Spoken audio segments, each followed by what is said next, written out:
You got a young man here who you're coaching towards breaking the 5K record at Purdue. Is his big goal? Yep. That's our goal. That's our goal. You've been a sprinter, 200, 400, 800 US national champion in junior sprinting, and now you run ultramarathon sometimes 20 hours or whatever you want to do. Yeah. And you're telling me about the Ethiopian sprinter and the American champion sprinter, marathon runner that you worked with a few years back. Like, what does running mean to you? I think running nowadays is like looked towards as a fitness, where I think it's like one of the biggest parts of the human experience. I think if we can't run, if we don't run, we're missing out on something we were meant to feel on like a deep level. So that's like, that's called a subsurface. I think it's way more important than people think. I think it's I think it's one of the most beautiful movements a human can do. There's no equipment necessary. It's just like, it's freedom. When when you're running around track, it doesn't necessarily feel like freedom. The movement can be expressed in different ways, but when you're like floating through the forest, like we were yesterday, trying to keep up with this 5K runner, it's just absolute bliss. It's absolute bliss, and it's not about how fast it's going. It's a deep part of the human experience that I think is so important for people to strive for. And there's many people that I've worked with that have had running at a time and then lost it through injury or some sort of mental hole, and there's nothing else. They've looked for so many other things that could fill it, like biking or just some other whatever endurance exercise. It just doesn't do it. There's mechanical pieces of running. So on an anatomical level, the mechanical pieces of running, like the tendinous action that happens at a full expression of it, that just doesn't, it's just hard to replicate with other things. And I just think that's something that feels so good. That's why so many people want to jump highs. They want to feel like they can float. You can get that sensation running too if you work towards it. Yeah.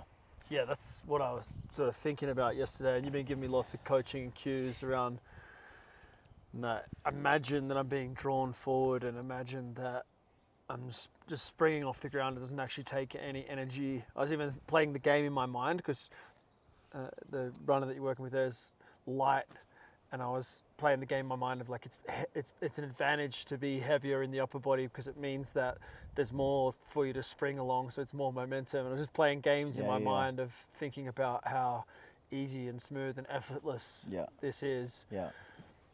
And it's a fun feeling. At times you feel that, and then at times it burns a bit. Of course, but, yeah. I think when you watch someone that weighs 130 pounds in some pretty springy running shoes, they barely look like they're touching the ground, hey? Yeah. And then if you're wearing kind of a more minimal trail shoe like we are, weighing 175 pounds, it's a different style, it's a different game, but it's there's still the same mechanical properties. Yeah. How does sprinting relate to distance running, ultras? Because you've done more of both. I was asking you, do you know anyone else who's gone as deep into short and long distance? And you also played rugby and beach volleyball and stuff as well at high level, which is kind of a different conversation. But even how do they relate to each other, like the sprinting and the... When I was a sprinter, especially 400, as a sprinter, you learn where your foot goes under your body that propels you forward. Where does it go? What are the angles you hit that propels you forward with a lot of power, and then sometimes effortlessly, like we were talking the other day about the backside, the back straight of a 400. is what we call a float. And it's absolute bliss to feel that. And you're flying and you're like not really trying that hard. It's just, can you maintain this this amazing light but fast stride, and how little energy can you use at 95% pace or whatever the percentage. So yeah, when I started running big mountains and ultras, I remember running into this guy who's one of the best US mountain runners, named Joseph Gray. And I just talked to him briefly. He wouldn't remember it at all, but this was when I first started. And we were about to do this Aspen Power of 4 race, and it was a vertical kilometer, which I love. And we just talked for a few minutes, and he said, well, you know, I was telling him that I did track, because he was a big track guy, and I said, now I'm doing this. And he says, and what do you think? It was some question like, what do you think's transferring? And I said, I just know where to put my foot. And he goes, that's right. And I was like, yes, dude, I'm onto something, you know? Yeah. So I think that's a huge portion. Like, no matter what speed, if you know where to put your foot, you can put it there with power, you can put it with efficiency, you can absorb the ground, you can go through the ground. That's a huge component of it that can transfer. Yeah. So what are 3 things that people can think about with their running, or that might help?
Kind of going into this shuffle situation where we're just pushing into the ground and not really covering that much ground, but using a lot of energy. Yep. I think that's a trap that a lot of people fall into as well. And then obviously this is very predictable for coming from me, but an active foot is second to none. So those to me are the 3 things that make running significantly easier. Some of them take time and some of them are instant. What I like to do is I like to give cues that can be felt instantaneously, because what I'm trying to convey through a cue is not necessarily a specific body angle or, you know, very specific detail. What I'm trying to convey through a cue is a feeling, and it's a feeling that I've had, and if I can give you the feeling, I feel like you'll like it and search for it. Generally the cue is fluidity, but expressed many different ways. And a cue at the right time can change an athlete's trajectory. Right cue at the right time. A lot of people think of improving running as being about the cardiovascular system. There's all the talk of VO2 max and resting heart rate and all of these physiological measures. But then there's the perspective, or the other way of thinking about it, which is more technically and as a skill. Have you always been thinking about it in that technical lens, and what do you think of that, the other side of it? Yeah, everything I've gone, I think everything I've done in life has come from a skill-based perspective, because I realize I'm never going to compete with someone that's been playing a sport or doing a singular thing their whole life. They're just so, the volume's higher, they've loved that thing, they've done it every single day, and I want to do a variety of things, and maybe I'm coming into it at age, whatever. I only started distance running when I was 39 now, so I'm never going to compete with the guys that have been running 100 miles every week since they were, most weeks since they were 18 years old. But what I believe is that it is a skill. The side effect of the skill is that you run further and faster. The side effect of that is that your VO2 max gets up and you start developing this different sort of body system. But that takes too much time. I'm going to be obsessed with something for like 2 or 3 years, and then I want to do something else. So I don't have this like drive of I'm going to do this forever and ever and commit my entire life to it. What I want to do is I want to find the things that can give me the best results the fastest. So running to me, in a simple statement, is the ability to hold posture while we absorb and release the ground. And that's what it comes down to. And obviously there's many principles to dive into on that one sentence, but that is essentially the skill of running. And that changes when you go uphill, and it changes when you're under fatigue. There's all these things that make it very, very hard and not that simple, but through like basic self-assessment, when we're running, if we're running from the mind and like using this skill-based approach, and while we're doing it, we're assessing and correcting. It's pretty simple to see what's turning on and off and what's crumbling under pressure and what this hill makes my body do, and what I do under fatigue, and then I can correct it. It's not a black and white thing where like this is and always will be. It might be today, and then you can just switch it easily. And then within many days, you don't revert to leaning into the hill or dropping your head forward or something like that.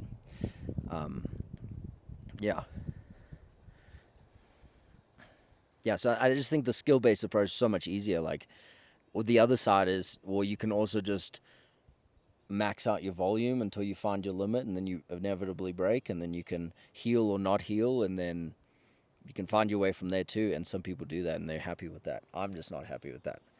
I think there's ways that people that don't want to do 100 miles a week or even 80 miles a week, there's 235 marathoners doing 70 miles a week. And that's pretty common in the people that I work with. So the better you are at the skill, the faster you'll run, and the further you'll run, and the less you'll get injured. So that's the way I train. Yeah, mostly it's a dance of how much volume can I do before I break. Yeah. And always being on the limit of that. You're sort of talking about how the culture is generally everyone's injured. It's just to what extent they're injured in the distance running world. If you get a group of 20 distance runners together, there's 0 of those people are not feeling any injury that's holding them back. Maybe there's one that's like got some stuff super dialed. But yeah, the limit is injuries in distance running. Yeah. It's not drive. It's not love of running. It's none of that stuff. It's you get injured. And what if you didn't get injured? Well, then you could just be a freak. Yeah. Yeah. I think we can jump into more about the injuries and your approach to running injuries and how you're thinking about that. But that was good to get started talking about a bit more like where your love of running comes from and those universal principles of running that carry across. Because I don't think many people look at it that way. The speed relating to the ultras and encouraging more people who care about speed and power to be able to deal with 10K, 50K. It's not going to make you slow overnight if you do one long run. No. Where I think people are scared that Yeah. if they do any of that stuff, that it's going to take away a lot. We'll see more as we build it ourselves. Like, I think you're interested in doing more higher speed stuff again, and it's going to be fun to see how it relates. But I think that's going to be a lot of the journey over the next few years, working together, is exploring that continuum between really long distance stuff over Yeah. difficult terrain, up and down hills, and how that connects to sports running and straight line running and track running. Yeah, I just don't think it's separate. I think it can all be great, you know. If we put in goals out there of like a barefoot 50 second 400 meter on a track, and then run an ultra the next day, and maybe 100 muscle ups in the same day, then that would at least give an idea of like this isn't like a choose one thing and then go for it. It's like the body's just made for variation, and it's made for like, the human body's just, it's constantly, to me, unbelievable how resilient and pliable it is. Some people just haven't been taught the tools. They haven't had a shift in perspective where it might be just skill, and they haven't had a shift in perspective of injuries and how injuries don't have to be a long, confusing process, and there doesn't have to be mystery surrounding it. We were just talking the other day about how the first thing that happens with injuries is it's mystery, and how long I'm going to be out, and how long, what can I do and what I can't do. But in my life and people I work with, like, injuries are not really a mystery to me. I think it's actually pretty straightforward and can be fixed, relatively quickly. So when we leave that confusion behind, it gives us a lot of freedom to push hard. Yeah.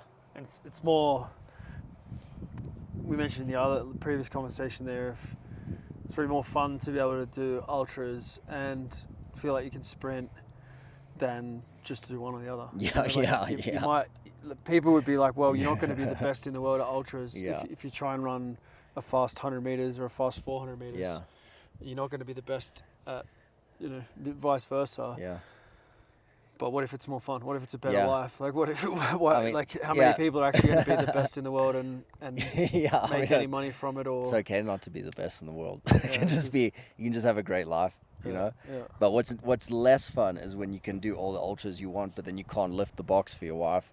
That's not a great time. That's not a great time either. So you got to, there's some important things. We got to be able to do everything in life too. We can't just be a runner. We got to be a human and be strong and capable. So love it. My boy's woken up from his nap and covered in some kind of red fruit heading towards us.